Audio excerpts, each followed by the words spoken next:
Now अब हम क्या कर रहे हैं, अब हम समझेंगे कि कॉल बैक हेल क्या होता है। कॉल बैक हेल क्या करता है, एक सेकेंड।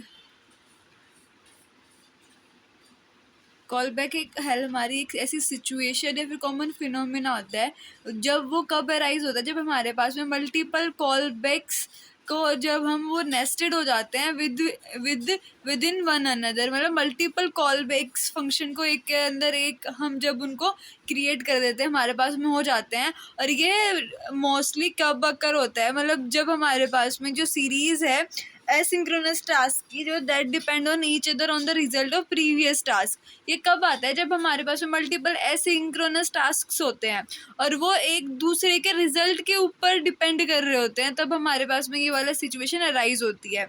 और जब मतलब हमें दिखता कैसे है कि लाइक जब हमारा कोड है ना वो हॉरिजॉन्टली ग्रो करने लग जाए, टिपिकली वर्टिकली ग्रो करने की बजाय।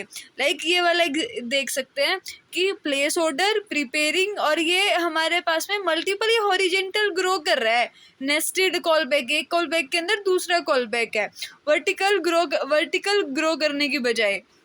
तो इसकी वजह से हमारे पास में कॉमन प्रॉब्लम आती हैं। एक तो पुअर रीडेबिलिटी होती है, जो वर्टिकल जो हमारा कोड होता है उसको हम समझने में बहुत मुश्किल होता है।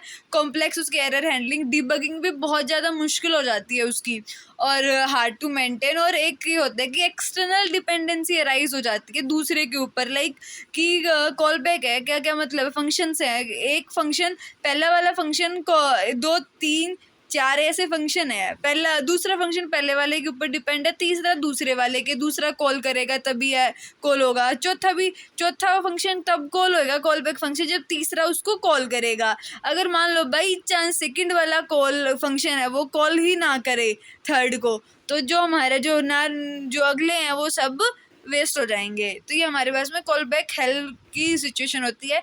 इसके लिए हम एक एग्जांपल लेते हैं डोमिनोज पिज़्ज़ा का, कि मेरे को पिज़्ज़ा ऑर्डर करना है, पिज़्ज़ा ऑर्डर करना है, तो इसके लिए क्या क्या होंगे। लाइक सबसे पहले मैंने पिज़्ज़ा का जो ऑर्डर है वो प्लेस कर दिया, इसका एक हमने फंक्शन बना दिया, इसके अंदर हमने कॉल बैक फंक्शन को डाला। इसके अंदर क्या वो सबसे पहले बोल दिया कि टॉकिंग विद द डोमिनोज के साथ में हम बात कर रहे हैं। उसके बाद में हमने सेट टाइम आउट करके हमने एक फंक्शन बनाया है।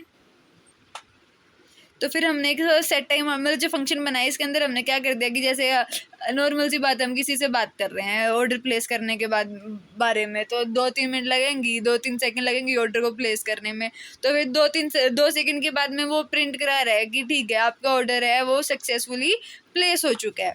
इसके बाद में हमारे पास में हमने एक और फंक्शन बना दिया कि प्रिपेयरिंग कॉल और प्रिपेयरिंग ऑर्डर का एक फंक्शन बना दिया। इसके अंदर हमने क्या कर दिया कि सबसे पहले उसने प्रिंट करा दिया कि ठीक है पिज़्ज़ा प्रिपरेशन स्टार्टेड हो चुकी है, ठीक है हमने जो हमारा ऑर्डर था वो प्लेस हो चुका है और वो प्रिपेयरिंग फेज में जा चुका है। उसके बाद में वो 7 सेकेंड का जो भी टाइम है वो लेगा कुछ उसको करने के लिए कि लाइक कि वो बन चुका है, आपका जो पिज़्ज़ा है वो प्रिपरेशन डन वो बन के रेडी हो चुका है। ये वाला पता है ये कौन सा केस है, लाइक जब हम जोमेटो से ऑर्डर करते हैं या फिर लक्ष्मी बीकानेर वगैरह अपने भिवानी में जो भी है, या इन्होंने भी वो डाल रखी है अपनी सर्विसेज डाल रखी है जोमेटो वगैरह पे। तो लाइक जैसे हम जब ऑर्डर करते हैं तो सबसे पहले हमारे पास में ये आता है कि ठीक है आप ऑर्डर प्लेस करो, आपका ऑर्डर कंफर्म हो चुका है। फिर वो यूँ भी बताता है कि ठीक है आपका जो ऑर्डर है वो प्रिपेयरिंग वाली फेज में है। फिर कहता है आपके पास में आपका जो पिज़्ज़ा है वो प्रिपेयर मतलब रेडी हो चुका है, अब पिकअप के लिए रेडी है, पिकअप भी हो चुका है, अभी आपके पास में डिलीवरी भी हो चुकी है, डिलीवरी उसकी सक्सेसफुल है। अब इसके बाद में ऐसे पिकअप ऑर्डर बना दिया। पिकअप ऑर्डर का यही है कि रीचिंग रेस्टोरेंट फॉर पिकिंग, जो भी है पहुंच के आप समझ गया होगा। फिर सेट टाइम आउट, फिर 3 सेकंड के बाद में ठीक है ऑर्डर पिक अप, उसने ऑर्डर ले लिया। अब फंक्शन डिलीवर ऑर्डर का फंक्शन बना दिया, ठीक है delivery boy on the way है।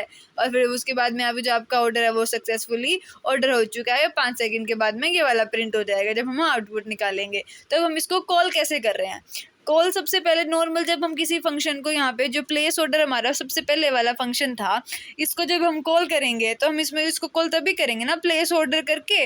जो सेकंड वाला जो भी है जो इससे लिंक्ड है उसको जब हम कॉल करेंगे तो प्लेस ऑर्डर सेकेंड इसका जो है कॉल बैक में हम क्या देंगे, जो ये लास्ट में यहाँ पे कह रहे हैं प्रीपेयरिंग ऑर्डर वाला, तो अब यहाँ पे हमने क्या करना है कि प्लेस ऑर्डर प्रीपेयरिंग ऑर्डर हम सीधी सी बात है ये वाला उसको देंगे। ठीक है, अब इसके बाद में प्रीपेयरिंग ऑर्डर है, ये प्रीपेयरिंग ऑर्डर भी कॉल बैक फंक्शन को ले रहा है, उस कॉल बैक फंक्शन का नाम पिकअप ऑर्डर है।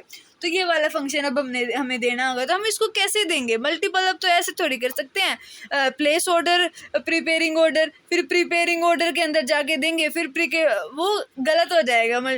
तो हम इसमें क्या तो हम इसके अंदर क्या करते हैं place order call back function है ना, कॉल बैक को हम ऐसे भी लिख सकते हैं कॉल बैक सिंपल जो ये पे आर्गुमेंट पास करने वाला है ब्रैकेट से, उसके बाद में एरो फंक्शन यहाँ पे बना देंगे, प्रीपेयरिंग ऑर्डर करके इस फंक्शन को कॉल कर देंगे।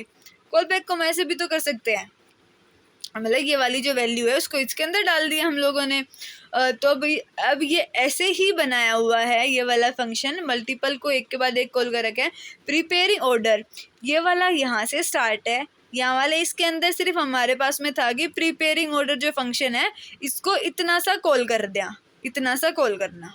ठीक है, तो ये प्रीपेयरिंग ऑर्डर, अब ये प्रीपेयरिंग ऑर्डर है ये भी तो हमारे पास में पिकअप ऑर्डर को कॉल करेगा, इसके लिए हमने ये वाला बना दिया फंक्शन जो भी है। अब इसके अंदर हमने एक और कॉल बैक फंक्शन बनाया जो डिलीवर ऑर्डर को कॉल करेगा।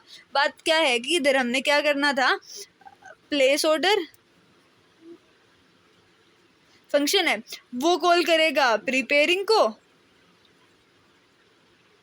वो कॉल करेगा पिकअप को और फिर वो करेगा डिलीवर ऑर्डर को। ठीक है, और ये इनको कॉल करने के लिए हमारे पास में ये तरीका होता है, जो हमारे पास में जो कॉल बैक फंक्शन है, कॉल बैक को हम लिख सकते हैं ऐसे,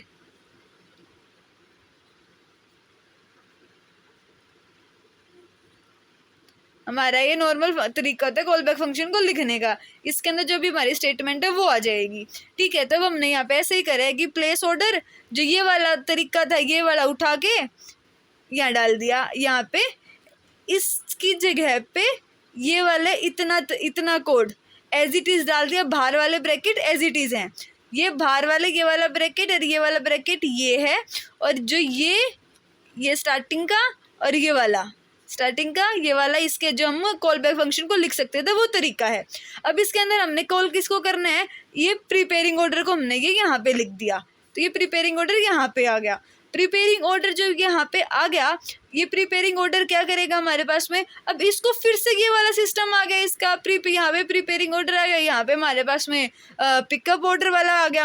अब ये वाला भूल जाओ बाहर वाला, अब इस इतने को हमने बढ़ाना है कॉल बैक जो दोबारा एक को कॉल करेगा, तो उसके लिए फिर हमने वही करा कि जो ये वाला, अब हम कॉल बैक कैसे कॉल करते, पिकअप ऑर्डर कर दिया फिर डिलीवर ऑर्डर कर दिया, तो अब ये रीडेबिलिटी को बहुत ही ज़्यादा कॉम्प्लेक्स बना देता है, तो इसलिए हमारे पास में कॉल बैक वाली सिचुएशन अराइज होती है।